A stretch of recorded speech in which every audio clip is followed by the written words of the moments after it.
Bonjour, je suis Monsieur Faux Alain Love René, concepteur développeur informatique, développeur logiciel, ancien étudiant de la faculté de droit et de sciences économiques de l'Université d'Orléans.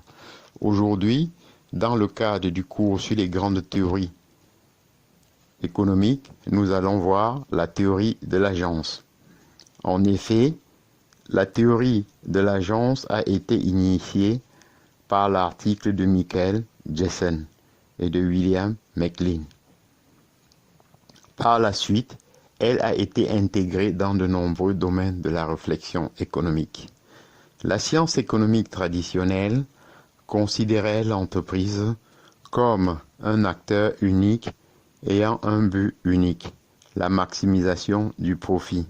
La réalité est plus complexe, car l'entreprise est composée d'acteurs n'ayant pas forcément un but commun, c'est-à-dire détenteurs du capital, gestionnaires, employés. Dans son ouvrage Recherche sur la nature et la cause de la richesse des nations, Adam Smith notait déjà en 1976 que les directeurs de ces sortes de compagnies, les sociétés par actions, étant les régisseurs de l'argent d'autrui plutôt que leur propre argent. On ne peut guère s'attendre à ce qu'il y apporte cette vigilance exacte et soucieuse que des associés apportent souvent dans le maniement de leurs fonds. Maintenant, nous allons voir le principal et l'agent. On parle de la relation d'agence dès lors que le principal, c'est-à-dire donneur d'ordre, délègue à un agent, c'est-à-dire exécutant, la réalisation d'une tâche et une part de son pouvoir de décision.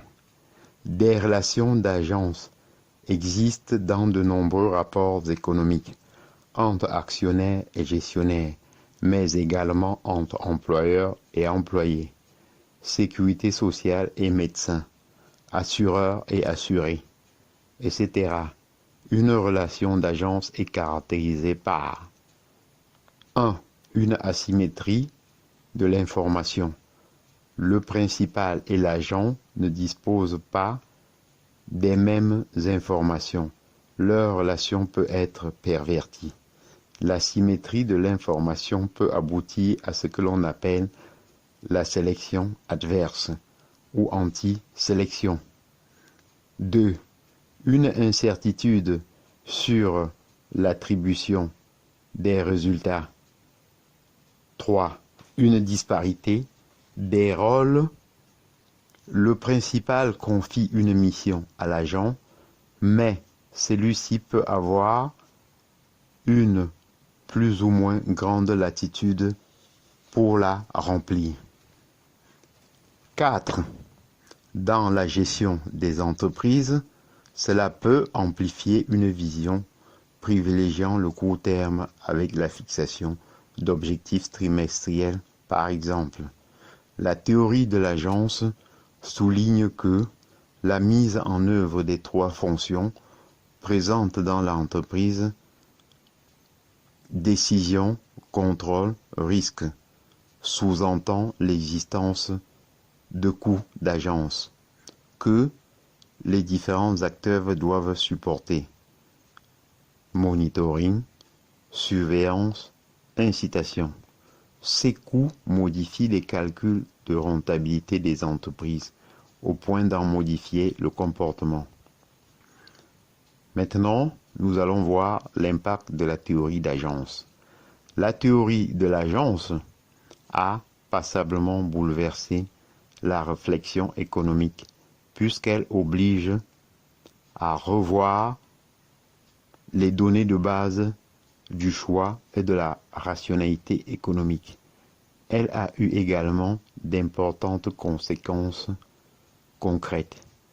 La théorie a joué un grand rôle dans la financiarisation de l'économie, notamment par le développement du système des stock options, visant à rendre les gestionnaires solidaires des actionnaires.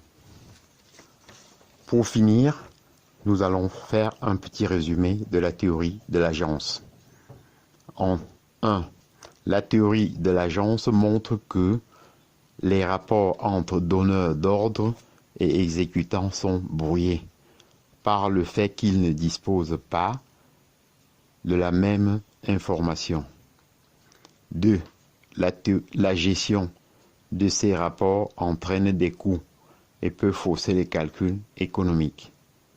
3. Cette analyse est la base de la création de stock options, de systèmes de bonus-malus ou de protocoles de soins pour les médecins. J'en ai terminé et je vous en remercie.